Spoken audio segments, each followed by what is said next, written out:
En effet, merci à toutes et à tous ici présents.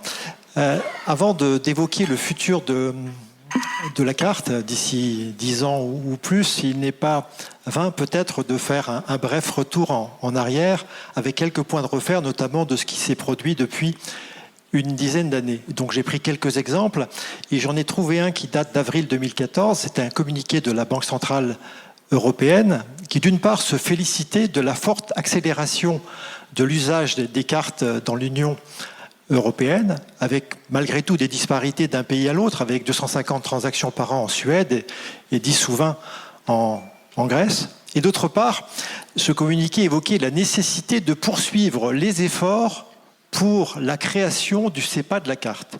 Nous savons tous ce qu'il en est advenu. Il y a 10 ans, donc, la carte sans contact avait quelques années d'existence. En France, j'ai mes antisèches, CB déclarait 25 millions de cartes sans contact, 200 000 commerces éligibles pour 10 millions de transactions par mois. Un autre repère, décembre 2017, nous sommes passés à 41 millions de cartes, 71% du parc CB d'alors, pour 138 millions de transactions lors de ce mois de décembre 2017. Nous savons tous aujourd'hui désormais quel est le poids incontournable du paiement sans contact en France, en Europe et dans d'autres pays. Environ 60% des transactions de proximité qui se font en mode sans contact. Un autre marqueur démasqué de 2014, c'est l'arrivée d'Apple dans la sphère des paiements, suivi par Google, suivi par Samsung, avec un succès assez remarquable, et nous en sommes tous les témoins ici présents, puisque ce sont plusieurs dizaines de pays qui ont été conquis, plusieurs centaines de millions de consommateurs, plusieurs milliers d'émetteurs ou de banques convertis à cette cause, non sans payer quelques dîmes à la firme californienne. Alors, tant s'en faut, bien sûr, ce ne sont pas ces XP qui ont inventé le paiement mobile, mais en tout cas, ils ont largement contribué à sa démocratisation. Toujours en 2014, peu ou prou, selon les chiffres de la BCE d'alors, et nous avions avec nous les Britanniques qui en sont sortis depuis lors, eh bien, il y avait environ 51 milliards de transactions cartes dans l'Union européenne pour 26 milliards de virements et 25 milliards de prélèvements. Aujourd'hui, nous avons passé le seuil des 100 milliards de transactions, donc une très très forte accélération, et la France d'ailleurs n'est pas en reste, et le scheme CB d'ailleurs incarne à merveille cette dynamique. Et je profite de l'occasion pour saluer Philippe Lolani, son directeur général, et nous aurons d'ailleurs loisir avec Renan de revenir sur ce sujet. Sans plus attendre, je vous propose qu'on commence avec la première question.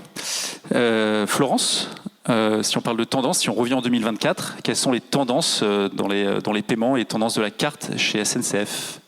Donc, chez SNCF Voyageurs, alors sans surprise, on constate une forte tendance à la digitalisation, puisqu'aujourd'hui 75% de nos paiements sont digitaux, et cette digitalisation, elle est tirée par le mobile, qui représente la moitié du mix digital, et qui progresse finalement de jour en jour. La courbe augmente sans cesse.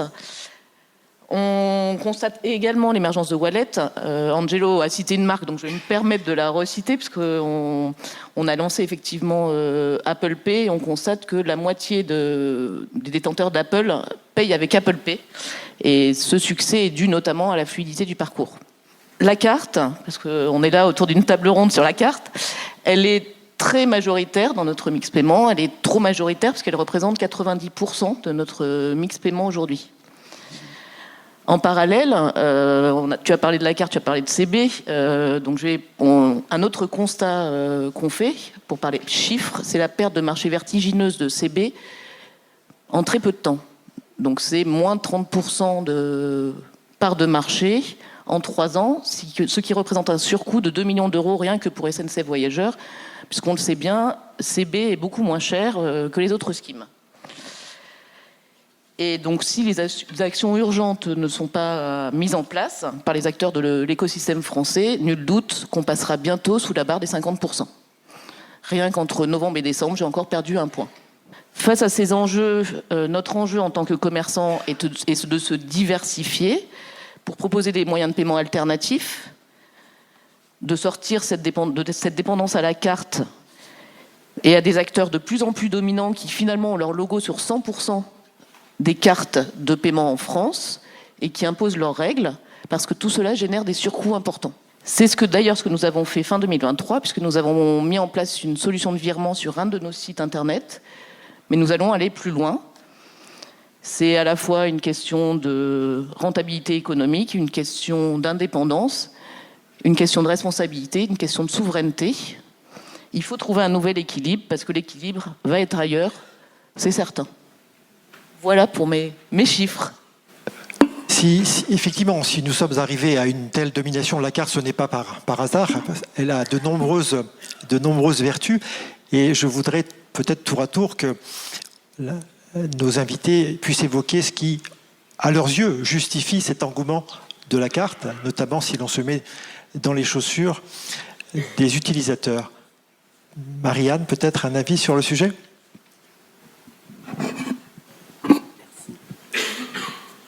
Merci.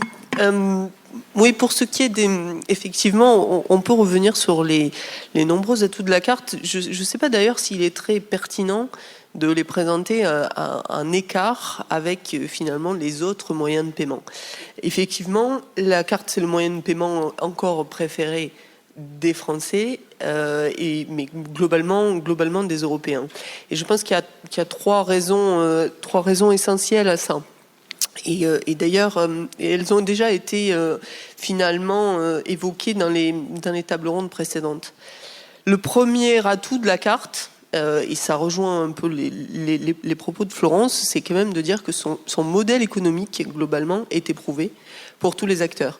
Il y avait tout à l'heure un débat sur le fait que chacun devait y trouver son compte, et finalement, avec la carte, peut-être parce qu'elle a une certaine maturité sur le marché en tant que moyen de paiement, on est globalement dans un système et un modèle économique qui est éprouvé, largement éprouvé, où chacun considère qu'il est à sa bonne place.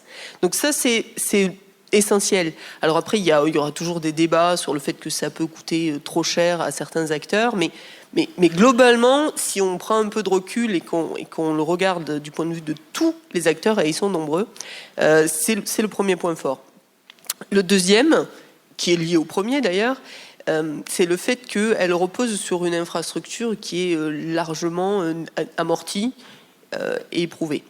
Alors, du coup, cette infrastructure, effectivement, on n'a pas encore atteint le cap de peut-être une infrastructure qui serait éprouvée à l'échelle pan-européenne, mais en tout cas, au moins localement et de manière globale via certains acteurs, l'infrastructure aujourd'hui, on la connaît, on la maîtrise, l'ensemble des PSP sont aussi parfaitement connectés. Et le troisième point fort, et à mon avis peut-être le plus important, c'est celui d'avoir trouvé une forme d'équilibre. Alors je sais qu'il y a beaucoup de débats sur le fait qu'on se focalise sur la fraude, VADS, etc. Mais quand même, globalement, le point fort, c'est que le système carte a su trouver un équilibre au global dans la mutualisation de la fraude. Et ça, c'est le point essentiel peut-être qui vient la différencier des autres moyens de paiement. La charge de la fraude, évidemment, les fraudeurs sont inventifs, il y en a, mais globalement, on a réussi à la répartir entre les acteurs de manière relativement équilibrée. Il y a tout un tas de mécanismes qui œuvrent à ça. Et ça, c'est probablement le point essentiel qui explique son fort intérêt et son fort développement, notamment quand on rentre dans les sphères du C2B et des transactions vraiment qui sont beaucoup plus attaquées par les fraudeurs. Donc voilà, en tout cas, 3 points d'attention. J'en ajouterai peut-être un qui est en perspective sur les enjeux de la carte. Elle bénéficie, et je pense qu'il faut qu'elle le garde, de 2 statuts un peu d'exemption ou de régime particulier. Le premier, mais c'est lié à ce qu'on se disait sur la fraude. C'est ce mécanisme d'interchange multilatéral qui, mine de rien, a quand même ses vertus. Je sais qu'il il peut être contesté, mais en tout cas, il a au moins une vertu du point de vue de la mitigation de la fraude. Et le deuxième, c'est peut-être aussi le fait d'être considéré comme un transfert de fonds, certes, mais pas tout à fait comme les autres, avec un certain nombre de règles qui lui sont propres et qui lui permettent aussi d'avoir un fonctionnement en cross-border qui est quand même un petit peu plus souple. Voilà, en tout cas de mon point de vue, quels sont ses avantages concurrentiels, si je peux l'exprimer ainsi. Merci Marianne, c'était très complet. Didier, quelle est votre vision ? Dans la table ronde précédente, on a évoqué la personne la plus importante, c'était sympa, c'est Madame Michu. Je suis content, c'est quand même un peu capital. Aujourd'hui, c'est elle qui décide. Et on a parlé du paiement sans contact. Il faut se rappeler quand même que les premières lignes de paiement sans contact, elles sont sorties en 2005 et que le décollage c'est en 2019. Donc, à tous ceux qui pensent que le temps va pas assez vite, etc., on voit que l'appropriation des usages est quand même super long. Aujourd'hui, la carte, moi j'avais envie de répondre et de dire non, on va disrupter, ça va changer, etc. Mais on a tous une relation, et Florence le disait tout à l'heure, à travers ces mots, un peu haine-amour avec la carte. C'est-à-dire que d'un côté, ça répond à des objectifs de simplicité, d'immédiateté, de fiabilité, de sécurité. Vous évoquiez la fraude. Bah ouais, aujourd'hui, l'amélioration de la connaissance client, elle permet aussi d'avoir des taux de fraude qui baissent, etc. Donc, deuxième constat, tout s'améliore, la carte s'améliore. Et puis alors le troisième truc catastrophique, et j'espère que tous les schemes distribuent chaque année des millions de dollars à la fondation Steve Jobs, c'est qu'à un moment, en plus, on la perfuse avec des utilisations comme Apple Pay. 50% des paiements sur mobile pour SNCF. En moyenne, aujourd'hui, chez les retailers, c'est plutôt 70%. Qui a utilisé une fois Apple Pay, qui s'appuie sur une carte, n'utilisera jamais autre chose. Donc la vérité, sont les usages et l'appropriation par les consommateurs. Donc on peut tout inventer, on peut tout dire, c'est fondamental. Alors après, une petite remarque, parce qu'il y a toujours un truc qui m'a fait beaucoup rire. Visa, Mastercard, on peut les citer, qui sponsor des JO, etc. Magnifique, hein. Moi, j'ai jamais entendu parler de quelqu'un qui ait changé de banque pour changer de scheme. C'est-à-dire qu'aujourd'hui, tu choisis une banque pour avoir une carte, sa couleur, d'où elle vient, etc. Et ça ouvre certainement des perspectives pour les schemes domestiques, dont CB. Mais aujourd'hui, jamais un consommateur, enfin, si vous en trouvez un, moi, je cherche, n'a basculé dans une banque pour la couleur du scheme. Donc c'est quelque chose qui est vraiment bizarre. Donc haine, amour, aujourd'hui c'est tellement efficace que c'est difficile de s'en passer. On a parlé du prix, est-ce que c'est cher, est-ce que c'est trop cher ? Quand on est marchand, ce qui importe, c'est de convertir, de recruter, de fidéliser. Et le coût, si je perds 10% de clients à cause d'un moyen de paiement, la différence, elle se fera vraiment dans le taux de transfo. Et aujourd'hui, en plus, le taux de transfo de la carte, il est juste hallucinant. Et tout ce qui se passe à l'étranger, quand tu bosses sur Zofort, Klarna, etc., où les taux de transformation ils sont relativement faibles, les gens qui viennent de la carte et qui viennent du marché français, ils comprennent pas, ils sont habitués à des taux de transfo tellement forts que c'est juste magique. Voilà. Donc moi j'aimerais bien apporter un peu de nuance à tout ça, mais la vérité, c'est que ça fonctionne et que ça fonctionne plutôt assez bien. Donc selon le Nielsen Report, il y aurait en circulation de par le monde environ 27 à 28 milliards de cartes de paiement. Donc, dont 9,5 milliards en Chine, bien évidemment, parce qu'ils nous donnent toujours le tournis, mais ça fait quand même beaucoup. Et émettre des cartes, c'est bien, les accepter, c'est encore mieux. Jean-Daniel, en quoi les solutions d'acceptation évoluent-elles, justement, pour permettre cette acceptation la plus fluide, la plus en confiance possible, quels que soient d'ailleurs les canaux qui soient adressés ? Merci. Bonjour à toutes et à tous. Peut-être juste avant de répondre à la question, je voudrais revenir sur la situation de la carte en France et peut-être en Europe. Aujourd'hui, ce qu'on a vu au cours des dernières années, c'est que finalement, la carte a grignoté sur le chèque. Elle occupe aujourd'hui une part, si on prenait, alors c'est pas la masse monétaire, mais la masse des moyens de paiement. Elle occupe plus de 60%.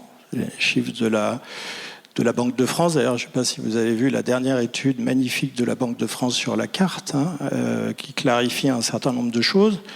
Mais si on va plus loin, si on regarde le quotidien des personnes qui ont une carte, c'est-à-dire les dépenses des ménages au point de vente, la carte occupe une position qui est de l'ordre de 70% de ces dépenses.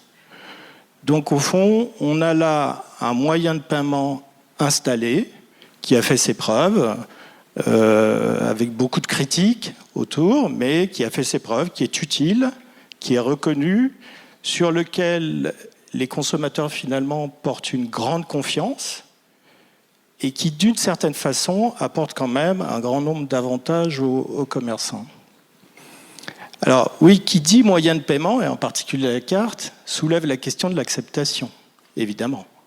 S'il n'y a pas d'acceptation, il n'y a pas de moyen de paiement, en tout cas pour la partie des paiements marchands. Donc, alors, il n'y a pas que l'acceptation, il y a les infras aussi, mais je vais me contenter de l'acceptation. Si on regarde le développement de l'acceptation en France ces dernières années, on a eu un très fort développement. Si je reprends encore les chiffres de la Banque de France, qui font autorité en la matière, c'est plus 37% sur le parc d'acceptation depuis 2020. Donc, en même temps que la carte se développait sur ces opérations, le parc s'est développé et il s'est transformé. Vous l'avez vu, les modèles, les types d'acceptation évoluent. On avait le TPE classique, la monétique intégrée, puis le M-Post et aujourd'hui le Soft-Post. Et ça va se poursuivre. Et heureusement que nous avons eu ce développement de l'acceptation, puisque aujourd'hui, le constat qu'on fait chez Frenchies, parce qu'on a une position privilégiée sur l'acceptation, c'est que la croissance de l'acceptation en France en 2023, c'est plus 6,5%. Donc on est toujours sur un rythme d'évolution, d'usage du produit qui est relativement important. Donc quelques rappels sur le parc d'acceptation en termes d'enjeux. On est sur à peu près 2,5 millions de systèmes d'acceptation, avec à peu près 1,9 million autour de l'acceptation de proximité, qu'elle soit autonome ou répartie, à peu près 200 000 systèmes d'acceptation de type paiement sur automate, dont les DAC, et puis 370 000 systèmes d'acceptation pour le e-commerce. Donc voilà, qui dit carte et dit facteur de succès de la carte, dit réussite de la carte. Ce qu'on doit toujours oublier, c'est que ça s'accompagne de facteurs de succès et d'une réussite de l'acceptation, avec évidemment un rôle important des commerçants en la matière. Mais il ne faut pas oublier non plus les industriels de l'acceptation et les mainteneurs. Je crois qu'il faut d'ailleurs leur tirer notre chapeau, qui font un vrai travail, parce que si on n'a pas ça, on n'a pas de moyen de paiement. Et on ne serait pas là à discuter de l'apport des services de la carte si on n'avait pas l'ensemble de ces dispositifs. Donc, les éléments sont également positifs du côté de l'acceptation. Merci Jean-Daniel. Peut-être pour finir ce tour de table, Renan, si vous pouvez nous dire peut-être quelques mots pour CB, qu'on est d'ailleurs ravis d'accueillir au sein du France Payment Forum. Merci. Je vais peut-être un peu résumer, mais effectivement, la carte, c'est pratique. La carte, c'est sécurisé. La carte, c'est d'un usage assez aisé. Et parmi toutes ces caractéristiques, il y en a une qu'on a dite un petit peu en filigrane, mais qui, moi, m'impressionne toujours. Quand même un bout de plastique qu'on utilise depuis plus de 40 ans, donc c'est plus un perdreau de l'année. Et il a une capacité d'adaptation, ce bout de plastique, qui est phénoménale. Historiquement, ça a été créé pour payer à proximité. Point. C'est tout. Là-dessus, Internet arrive, et avec lui, le e-commerce. Actuellement, CB, c'est 3 milliards de transactions. Et c'était pas gagné. En tout cas, c'était pas évident. Et le produit n'était pas fait pour ça. Là-dessus, le sans contact arrive. Ça fait la moitié des transactions de CB actuellement. On en est à 7 milliards de sans contact. Et ça s'est fait assez naturellement. Techniquement, après, c'est l'apprentissage qui a été plus long. Et pour le coup, le Covid a été un accélérateur de particules assez infernal sur le sujet. Infernal dans le sens où on aurait préféré un autre accélérateur, mais on fait avec la réalité du terrain. Le PIN online va arriver, ça va passer comme une lettre à la poste. alors qu'honnêtement, c'est pas si simple que ça. Entre-temps, les téléphones deviennent un outil indispensable en termes d'usage, sur lequel on se dit que ce serait pas mal d'héberger le paiement. Plein de gens ont voulu créer un paiement, il y en a qui ont dit bah non, on va simplement digitaliser la carte. Comme le disait Florence, c'est adapté aussi sec et sans aucune difficulté. Je me dis derrière que pour un bout de plastique qui a 45 ans maintenant, 40 ans en tout cas chez CB, c'est pas mal comme performance. Enfin, j'aimerais bien à 45 ans être aussi adaptable en tout cas. En effet, on pourrait d'ailleurs ajouter en termes de vertu de la carte le fait qu'il y a toujours plus d'émetteurs qui en émettent. Et d'ailleurs, les néobanques qui sont les plus digitales qui soient, ils ne se hasardent guère à ne pas émettre une carte, voire des cartes, et les proposer à leurs consommateurs. Donc le parc de cartes en circulation ne cesse de gonfler. On évoquait, et Renan le faisait, donc les évolutions technologiques. La carte se renouvelle avec le CVV dynamique, la biométrie, des matériaux plus écologiques ou plus recyclés ou plus métalliques pour éventuellement certaines cibles. Et puis, on parlait de schemes domestiques avec CB qui est le plus important en Europe, sans aucun doute. Il y a des schemes domestiques qui naissent également dans d'autres contrées. Donc ça veut dire qu'il y a bien un intérêt à le faire, que ce soit en Inde, en Russie ou en Égypte. Donc je pense que tout ceci contribue à la dynamisation de l'usage de la carte utilisée par des personnes de tout âge, puisque ça inspire fondamentalement confiance. C'est un usage qui est délibérément cross-canal. On peut l'utiliser en toutes circonstances, et si on veut effectivement encapsuler sa carte sur son téléphone mobile, ça se fait en un clic, mais in fine, ce sont bien les vieux, entre guillemets, rails de la monétique qui gèrent tout cela dans un environnement où chacun, finalement, a trouvé sa place, que l'on soit commerçant, consommateur, acquéreur ou émetteur. Quoi qu'il en soit, la carte ne manque pas d'irritants ou de détracteurs ou de défauts. Et effectivement, le point du coût ce trade-off entre, effectivement, la carte, c'est le mode de paiement préféré, mais son coût, qu'est-ce qui vous tracasse, Florence, in fine? Dites-nous vraiment ce qui vous embête dans cette équation. Alors, avant de passer purement au coût, je voulais revenir sur oui, la carte est adaptable, oui, la carte, c'est un moyen de paiement très efficace, très sécurisé aujourd'hui. Je voulais revenir plutôt aux tendances actuelles qu'on constate avant de venir dans la partie coût. En fait, aujourd'hui, on constate une course, clairement, sur les cartes, sous couvert peut-être d'innovation, en tout cas une course à la mise en place de services complémentaires. Système de cashback, cartes gratuites, etc., etc. Frontalement, ces services sont présentés comme gratuits pour les porteurs, mais c'est bien chacun des clients qui paye le prix lorsqu'ils font leurs achats, puisque ces coûts sont facturés aux commerçants et donc cela se retrouve dans les prix. Et contribue, in fine, bien sûr, à l'inflation. Donc tout cela, tous ces services soi-disant gratuits, tout cela manque de transparence et cela nuit clairement à la lisibilité de ce que les clients achètent. Alors l'invention de nouveaux services peut être sans limite. Et désormais, les acteurs bancaires sortent de leur terrain de jeu puisqu'ils veulent même s'immiscer dans la relation client-commerçant en proposant des services qui s'ajoutent aux services de réclamation et de médiation des commerçants déjà très performants. Étonnant. Au final, ne soyons pas dupes, tout cela se retrouvera dans les prix et les clients paieront 2 fois le service qui est soi-disant gratuit. Donc il ne faut pas faire plus de marketing, inventer de nouveaux services. Il y a des choses à faire bien sûr sur la carte pour continuer à l'améliorer, mais il faut surtout de la transparence, que chacun reste à sa place, plutôt que de vouloir pervertir de nouveaux services, plutôt que de vouloir inventer de nouveaux services qui vont pervertir le système. Et donc en matière de nouvelles choses à faire, pour faire mieux, pour être plus vertueux, il faut effectivement faire mieux en termes de fluidité du parcours client et en matière de coûts. Ce qui introduit la suite sur les coûts. Donc oui, Marianne, les coûts, le coût de la carte, bon, on on était content en fait, parce que ce coût de la carte, il était raisonnable, mais il ne l'est plus.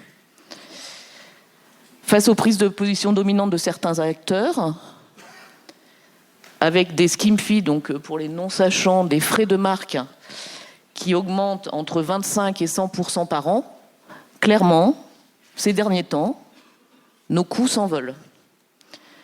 Et si on rajoute là-dessus la vente de services complémentaires, la comparaison avec les tarifs des autres pays européens et extra-européens, qui sont bien plus élevés que les nôtres et qui n'ont pas un scheme national, je suis assez pessimiste sur l'avenir.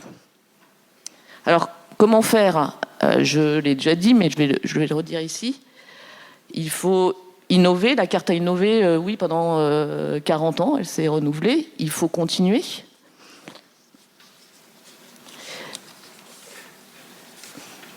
Il faut également communiquer. Et quand on parle de communication, c'est CB, mais c'est aussi les banques. Didier l'a dit, les porteurs ne savent pas. Donc, c'est les banques qui sont responsables aussi, quand elles donnent un moyen de paiement à leurs clients, d'expliquer la différence. Et également, il faut réguler les pratiques. Et la régulation des pratiques est une brique fondamentale. Et notamment les plus de 100 règles par mois qui sont édictées par les schemes internationaux, qui s'imposent à l'écosystème, qui ne sont comprises que par eux. Et ce, afin de maintenir une saine concurrence. Et j'ai bien entendu monsieur Ducolombier sur la réflexion à faire sur la supervision des grands acteurs. J'y adhère. C'est bien, mais si on ne veut pas ramasser les miettes, il va falloir réfléchir très vite et passer à l'action. Voilà sur les coûts. Merci Florence pour cette réponse très franche. Peut-être, je ne sais pas, Marianne, si vous avez un...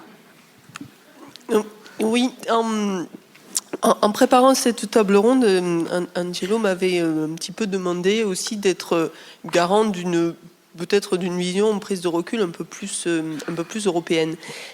J'entendais 2 ou 3 choses qui me font réagir par rapport à ça.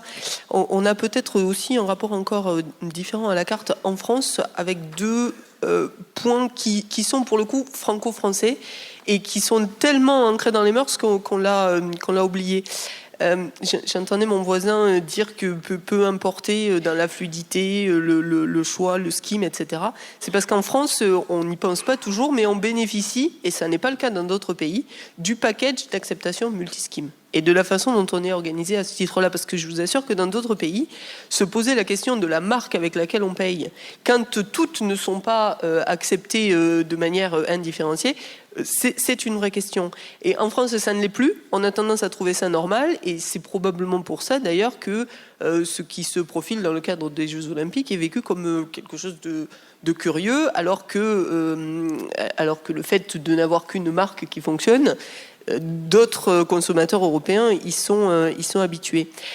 La deuxième spécificité française, avant d'en venir au point faible, c'est un atout, vraiment, qui est celui du co-badging.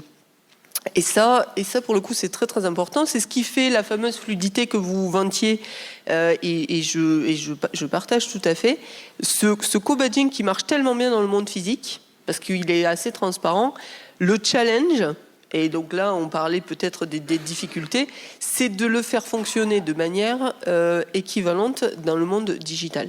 Et ça, pour le coup, je pense qu'on peut dire que le Crédit Agricole était plutôt visionnaire en la matière, parce que dès le début, notre conviction était qu'il fallait reproduire ce mécanisme de fluidité lié au package d'acceptation multi-scheme d'un côté et au co-badging de l'autre, exactement, enfin reproduire dans le monde digital ce qui existe dans le monde physique. Alors c'est là que j'en viens d'ailleurs au point faible, parce que c'est évidemment beaucoup plus compliqué. Ça marche pas de la même façon, il y a des vrais enjeux, il y a des difficultés, c'est compliqué techniquement, c'est compliqué d'un point de vue surtout des parcours clients. Mais c'est aussi une façon de répondre à Florence aussi sur ce sujet.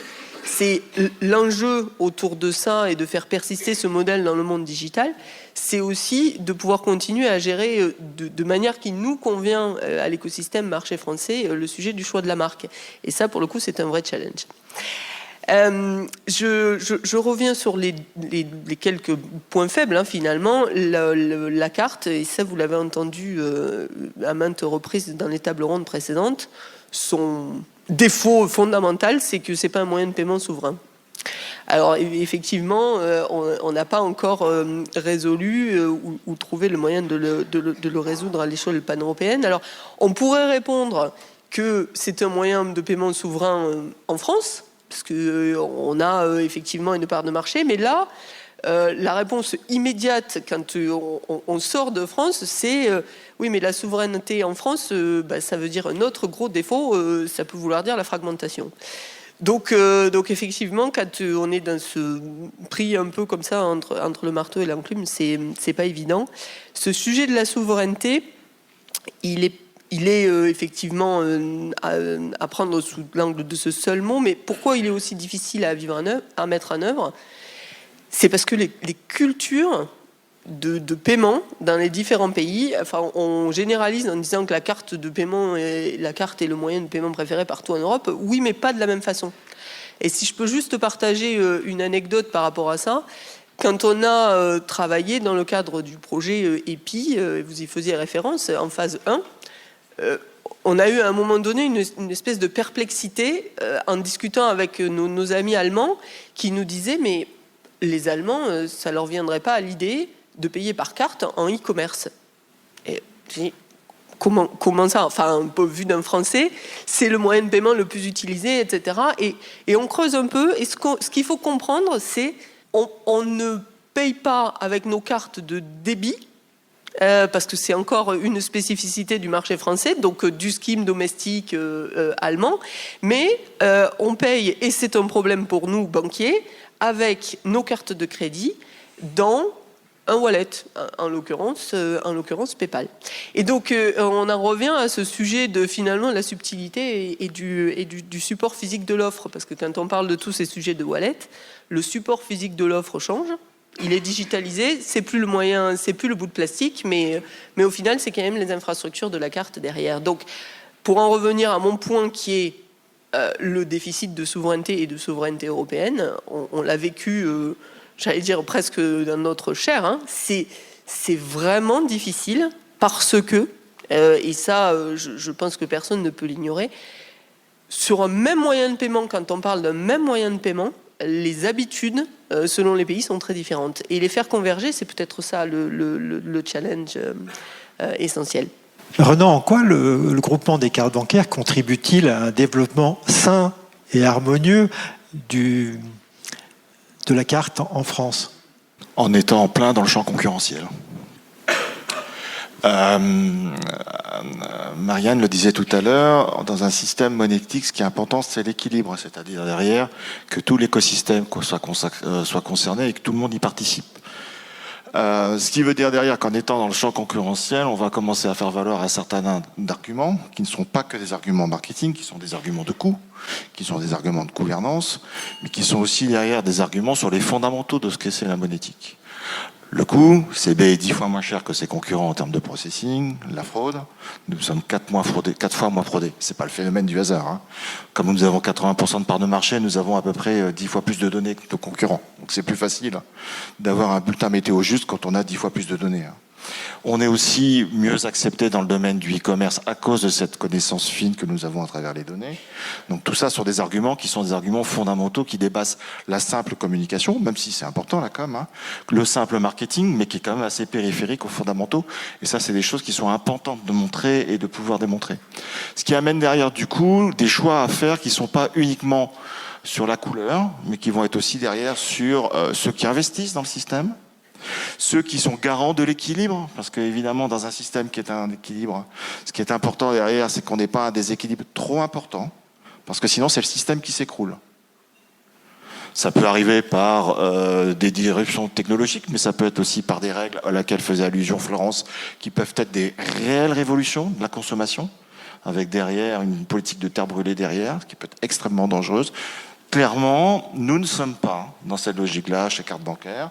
Nous ne sommes pas, comme vous le savez, une société qui est une société guidée par le bénéfice à tout prix. On n'est même structurellement pas du tout guidé par le bénéfice dans la mesure où on est un GIE. Donc tout ce que nous gagnons, nous le réinjectons. Et nous le réinjectons pour la sécurité du système, pour sa stabilité et pour sa compétitivité. Je crois que cette année, c'est la première fois depuis plusieurs années que nous montons notre coût unitaire qui est mais très, très, très largement inférieur à l'inflation. Donc on n'est pas sur les proportions que, hélas, Florence a indiquées. D'ailleurs, à ce propos, vous remarquerez que, certes, c'est un scheme qui est souverain, parce que nous ne travaillons actuellement que sur le territoire national, avec un peu plus de 70 millions de cartes et un peu plus de 15 milliards de transactions. Et nous sommes 10 fois moins chers que ceux qui ont plusieurs centaines de millions de commerçants et plusieurs milliards de cartes. C'est quand même très paradoxal. J'ai pas les quoi. Alors, j'ai fait un peu de maths quand j'étais jeune et clairement, c'était pas dans mes problèmes. Hein. J'ai du mal à comprendre qu'est-ce qui est le sujet, sauf si peut-être que les choix structurels sont là et donc derrière les choses, il faut les faire de manière éclairée. Et c'est pour ça que je disais derrière que c'est important que CB soit de plein pied dans le champ concurrentiel pour qu'il y ait une vraie alternative et qu'on parle de quels sont les bons critères de choix. Après, derrière, les choix seront faits de manière éclairée. Hein. C'est pas parce que CB joue que CB gagne, mais en tout cas, on est bien là présent. Merci Roland. On a beaucoup parlé le titre de cette table ronde, c'est le futur de la carte en France, mais aussi en Europe. On a beaucoup parlé d'interopérabilité, on a beaucoup parlé depuis ce matin d'un potentiel. Est-ce qu'on peut espérer un modèle européen monétique ou multimarque? Je propose peut-être que Jean-Daniel puisse nous éclairer et nous donner votre avis sur un futur de paiement interopérable européen. Alors, un modèle européen multimarque. D'abord, je vais commencer par l'échelle française et puis on verra ensuite pour l'Europe. Alors, l'interopérabilité, elle repose effectivement sur la partie émission, mais je pense que les émetteurs européens ont pris une voie plutôt dans ce sens-là, en choisissant CPACE dans de nombreux pays pour aller finalement vers une technologie qui soit basée sur les mêmes standards. Mais l'interopérabilité, elle dépend beaucoup du dispositif d'acceptation qui existe. Alors aujourd'hui, on a la chance en France d'avoir un dispositif d'acceptation qui est pleinement interopérable, qui est même très ouvert, on pourrait dire, et libre, puisque probablement, vous le savez, le dispositif est bâti sur un certain nombre de standards, de spécifications qui sont élaborées par les équipes de Frenchy. Frenchy, une petite parenthèse que peut-être certains ne connaissent pas, qui est une filiale du groupe Carte Bancaire et qui, historiquement, finalement, portait les spécifications du système national, mais qui depuis 5 ans porte les spécifications de l'ensemble des schemes, puisque nous développons des standards qui sont multi-schemes, et notamment on va y revenir au travers du standard FRV6 qui doit être déployé cette année et l'année prochaine. Donc on a une acceptation ouverte qui apporte beaucoup au système. Aujourd'hui, on gère sur cette acceptation évidemment CB, Visa, Mastercard, JCB, Discover, UnionPay, American Express. Donc on a un grand nombre de schemes et la porte est ouverte aux autres. Donc l'interopérabilité multi-scheme, nous l'avons en France. Elle est acquise. Alors il faut l'installer. Pour l'avoir complètement, il faut installer ce nouveau standard FRV6, qui est en préparation depuis quelques années maintenant, mais les émetteurs sont prêts, les acquéreurs commencent à être prêts, et surtout les industriels ont mis en place les solutions pour pouvoir le déployer et puis l'installer. Donc ça, c'est une vraie force. Donc ce qu'on voit bien, c'est interopérabilité, il nous faut des standards. Sinon, on est dans le point de discussion soulevé, dans l'affrontement de 2 modèles sur la carte. Quand on parle de carte, vous avez le modèle que je qualifierais d'américain, qui est un modèle plutôt concurrentiel, uniquement concurrentiel et privatif. Et puis, vous avez des modèles plutôt européens, plutôt coopératifs et concurrentiels, on va dire coopétitifs, on va les appeler comme ça. C'est-à-dire que sur un certain nombre de sujets, ce sont des modèles concurrentiels, évidemment, sur les produits, les services, mais sur des sujets comme la sécurité, les standards, qui sont essentiels, eh ben, on est plutôt dans une approche coopérative pour que, et on gère tous ensemble, l'ensemble de l'écosystème gère un bien commun, le standard, dans le cas de Frenchy, qui permet d'évoluer. Donc, peut-être un petit mot sur le standard FRV6 qui doit se déployer, qui est un projet phare pour la place française pour 2024-2025, qui va apporter beaucoup à la place française, en particulier aux commerçants, puisque pour une fois, on a un standard qui apporte véritablement des fonctionnalités nouvelles et des services nouveaux aux commerçants et aux porteurs, puisque c'est grâce à ce standard qu'on va tous passer au PIN online, et que, enfin, la France, comme beaucoup de pays européens, on n'aura plus l'obligation d'insérer sa carte pour pouvoir taper son code et entrer en relation avec les banques, donc avec sa banque. Donc vraiment, je pense qu'il y a un pas à franchir. Les gains pour les commerçants, ce sera... il y a plusieurs gains, la facture crédit online, la gestion moyennant une configuration de la dématérialisation du ticket, mais parfois le ticket reste obligatoire, comme sur les factures crédit, la possibilité d'accepter deux cartes à la suite pour un même paiement grâce à des autorisations partielles. Bref, toute une série d'améliorations du service qui vont être portées par ça. Alors, la deuxième question, c'est ce qu'on réussit en France, si on réussit à installer FRV6 dans les 2 ans, et on espère que tout le monde va s'engager dans ce sens, est-ce qu'on peut porter ça à une échelle européenne ? C'est ça la grande question. Bon. Alors, le sujet est très compliqué. Il est compliqué parce que, d'abord, Marianne l'a dit, on part de contextes culturels et économiques qui sont très différents. Donc c'est un long chemin. Donc tout de suite vient le sujet de l'interconnexion des schemes, qui pourrait être un moyen, puisqu'aujourd'hui en termes de standards, on a un standard européen aujourd'hui, c'est Nexo. Et d'ailleurs Frenchy gère ce standard pour la communauté française à une échelle européenne. Mais Nexo, on n'a pas réussi, nous les Européens, bien que Nexo revendique 5 milliards d'opérations, à l'installer complètement. Et c'est vrai que c'est regrettable parce que ça nous donnerait une base d'acceptation beaucoup plus large. Donc, le sujet de l'interconnexion arrive. Ça, c'est un sujet une question peut-être faut poser au scheme CB. C'est plutôt mais je pense qu'il ne faut pas le schématiser, le simplifier. La complexité, est-ce que c'est du co-badging dans des pays ? Est-ce que c'est de l'interconnexion entre pays ? Et puis après, il y a les sujets techniques. Si on ne résout pas ces questions, et ces sujets d'interconnexion, ils sont pour moi politiques, d'abord, ils sont économiques, ensuite, et ils sont sociaux, parce que les cultures ne sont pas les mêmes dans les pays. Du point de vue de la technique, on n'a pas vraiment de problème sur les standards, puisqu'on a un certain nombre d'outillages. On a de l'outillage, donc on pourrait avancer. Et donc, il faut traiter ces sujets à cette échelle-là. Alors, je laisserai évidemment... Roland répondre à la question, la vision de carte bancaire dans ce dialogue avec d'autres schemes nationaux. Ronan, c'est pour toi. Oui, je m'en doutais un peu. Ouais. Alors, formellement, CB n'a pas de mandat pour mener un projet sur le sujet actuellement. Ça, c'est clair, que ce soit au niveau des directeurs généraux ou du board de CB, le sujet n'a pas été abordé et pour le coup, donc, il n'y a pas de projet CB sur le sujet. Ça n'empêche pas de réfléchir et de penser. Les constats que l'on peut faire, c'est que EPI Card ne se fera pas. Donc très clairement, ça rebat les cartes. Les problèmes de souveraineté n'ont jamais été posés de manière aussi aiguë. Je pense que les schemes domestiques font la démonstration d'une certaine souveraineté au niveau national et d'une certaine efficacité, d'une certaine compétitivité. Bref, ça roule de ce côté-là. CPACE est très clairement, technologiquement, un facilitateur d'interconnexion. Jean-Daniel vient de le dire, vient de le démontrer. On a actuellement 10 millions de cartes CPACE en France CB. Fin 2026, 85% du parc CB sera CPACE. C'est un fait.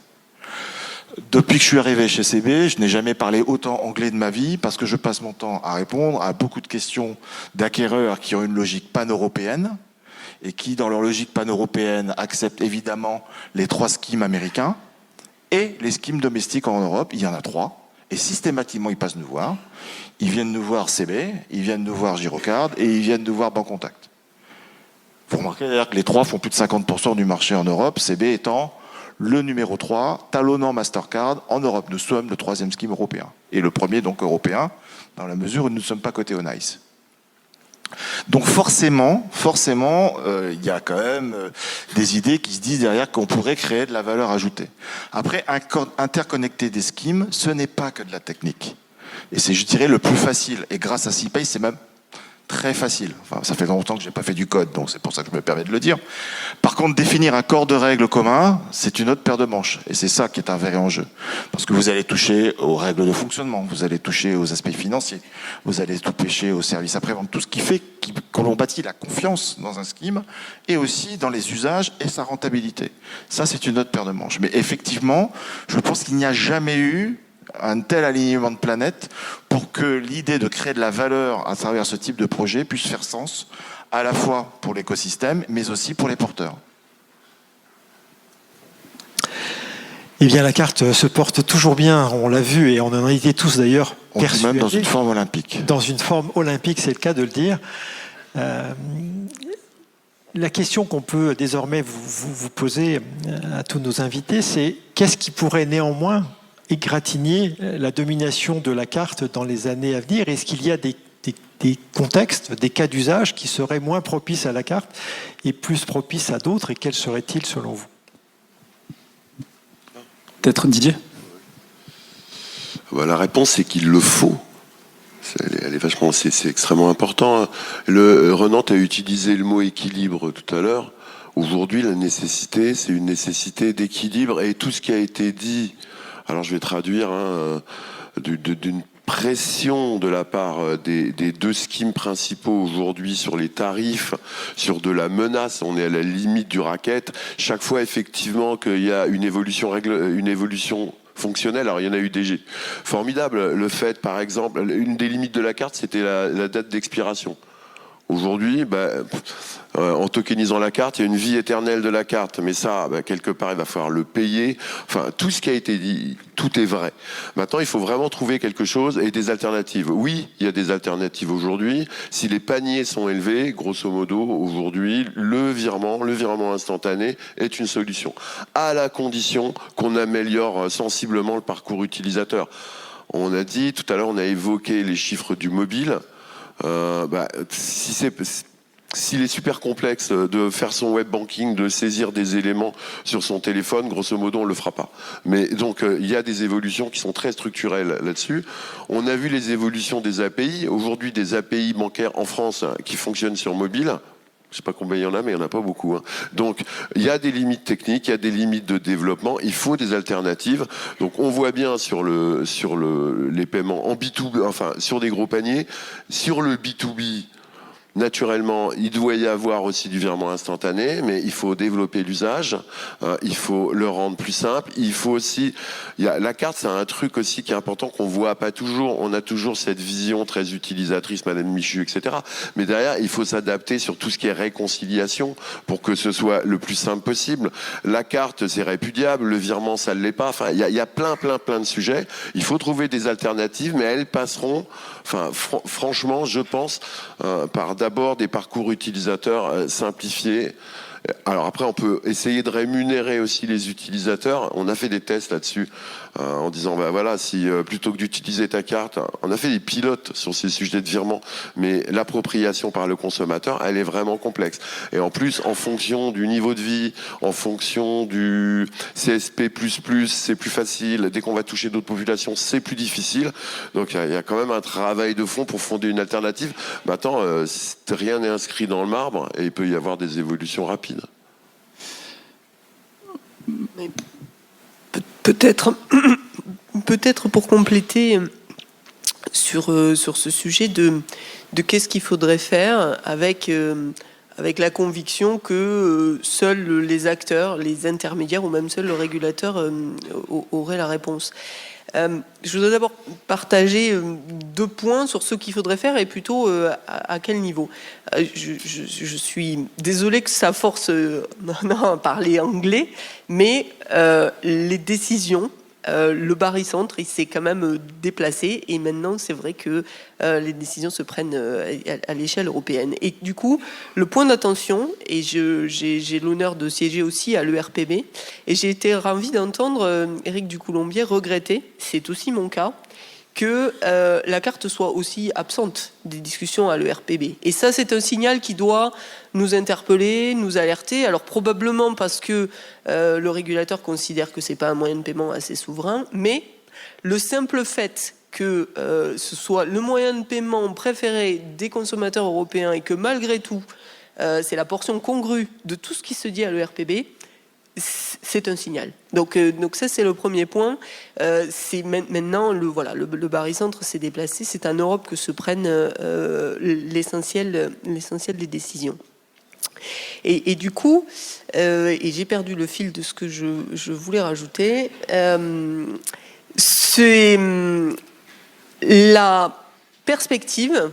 Je l'ai retrouvé, c'est un peu, je pense, et tous dans cette salle, on représente les acteurs du paiement, mais c'est peut-être aussi une posture d'humilité, que ce soit à l'échelle européenne, que ce soit nous, que ce soit les banquiers. Alors je pense que les banquiers, à force d'être désintermédiés, de prendre des claques de tous les côtés, ils ont peut-être compris avant d'autres qu'ils n'avaient plus le monopole, et en tout cas, qu'ils n'avaient plus les moyens tout PSP essentiels qu'ils sont dans la distribution des moyens de paiement, d'influencer l'adoption des moyens de paiement. Et qu'en fait, c'est le consommateur qui décide et qu'on peut lancer un moyen de paiement, quel qu'il soit. Il faut avoir l'humilité en tant que PSP au centre de ce jeu, et ça vaut aussi, me semble-t-il, pour le régulateur. On ne peut pas décider qu'on lance un moyen de paiement et que les consommateurs vont l'adopter. Et ça, c'est peut-être l'enseignement essentiel qu'on doit avoir, y compris dans tous les pays. On l'a vu, la Banque centrale a lancé l'instant payment. Ça n'a pas eu le succès qu'elle avait escompté qu'il a. J'entendais dire tout à l'heure qu'il y avait le mot euro et qu'elle ne pouvait pas se permettre de se planter, mais elle va lancer peut-être l'euro numérique et effectivement le sujet de l'adoption des consommateurs, elle n'est pas seule à avoir la main dessus. Quand je dis seule, le régulateur, les banquiers, etc. C'est quand même le consommateur qui décide. Et on en revient pour le coup à cet atout de la carte qui fait que peut-être c'est difficile pour le consommateur en question de basculer dans une substitution entre moyens de paiement qu'on souhaiterait. Enfin, si je parle juste d'un point de vue banquier, nous, on rêverait que nos consommateurs, ils lâchent le chèque. Et pourtant, on a du mal à le piloter. Et donc voilà, ce serait un peu le mot de conclusion sur qu'est-ce qu'il faut faire. En tout cas, retrouver une forme d'humilité sur notre capacité à piloter la substitution entre moyens de paiement, quels qu'ils soient.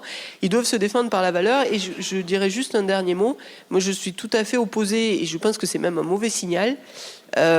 Penser que justement, on va reprendre un peu la main sur ce pilotage en subventionnant des acteurs pour qu'ils l'adoptent, y compris en acceptation, c'est que fondamentalement, il y a quelque chose qui ne va pas. Soit il y a une conviction qui se fait sur le marché, la valeur d'usage du produit, elle est là, et il est naturellement adopté. Mais si on doit se mettre, quels que soient les acteurs, à le subventionner, c'est que ça ne répond pas aux besoins fondamentaux du consommateur et qu'on s'est trompé quelque part. Merci Marianne. Une dernière question pour conclure cette table ronde à chacun de nos invités. Votre vision à 10 ans de la carte, nous ne sommes plus en 2024, en 2034. Allez-y. En un mot. Alors, en un mot, pardon. Dans les musées. Pardon ? Soit tu laisses 3 minutes, soit... J'ai pas entendu. Soit tu me laisses 2-3 minutes, je développe, soit en un mot dans les musées. Musée. Vas-y. Ok. Alors, moi, je ne vois pas tant le marché carte, c'est vraiment le marché paiement en tant que commerçant qui m'intéresse. Donc, dans 10 ans, les cartes physiques seront dans les musées. Nos clients feront les achats via des wallets sur leur téléphone. Le client, et même Madame Michu, il veut de la simplicité, de la rapidité, de la fluidité, ne pas s'embêter avec un support physique, un plafond.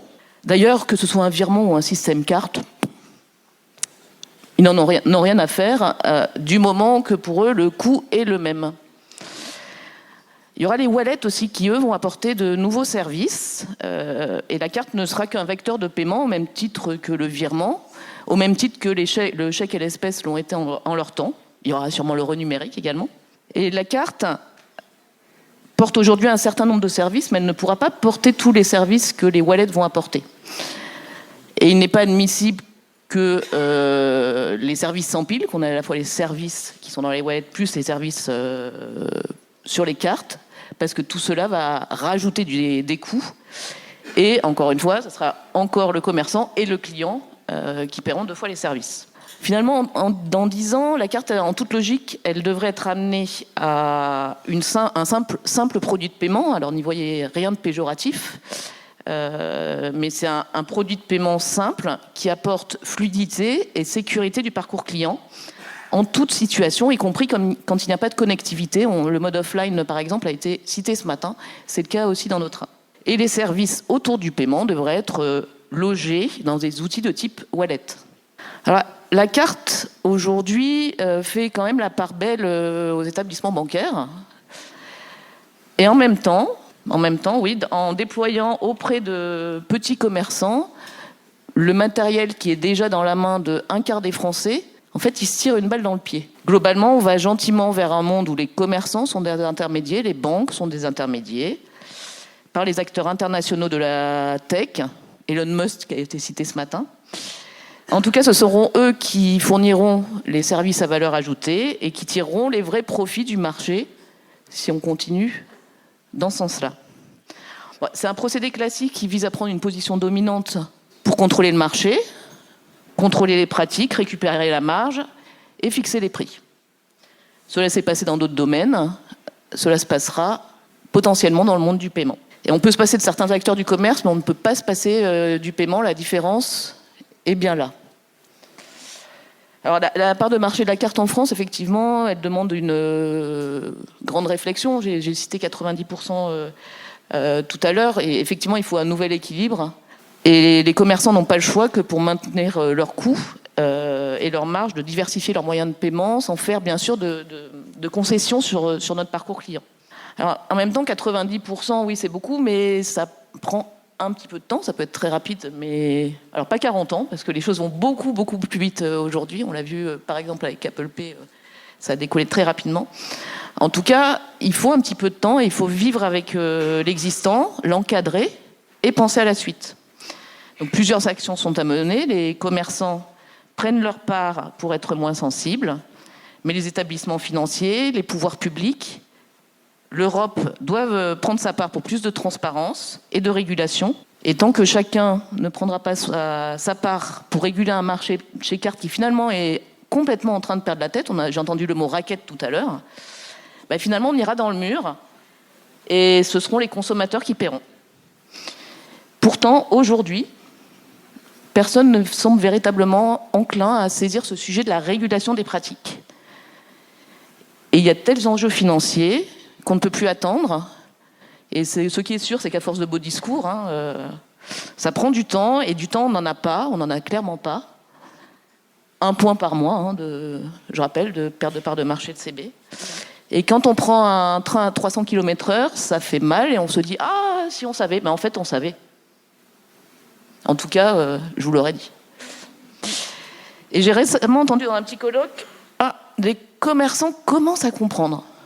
Alors, je vous rassure, les commerçants ont compris depuis longtemps, ils subissent depuis longtemps, et maintenant ils disent « ça suffit, il faut vraiment passer à l'action ». Si rien ne change très vite, moi je suis très très pessimiste sur le marché carte dans 10 ans, et ce n'est pas que la carte physique qui sera au musée, ce sera tout l'écosystème carte. Et au passage, parce que les choses sont bien faites, tous les milliards versés en filles aux acteurs internationaux auront permis de financer le virage de ces acteurs vers d'autres moyens de paiement. À n'en pas douter, eux sont visionnaires, eux ont une stratégie, ils ont un cap. Voilà pour ma vision.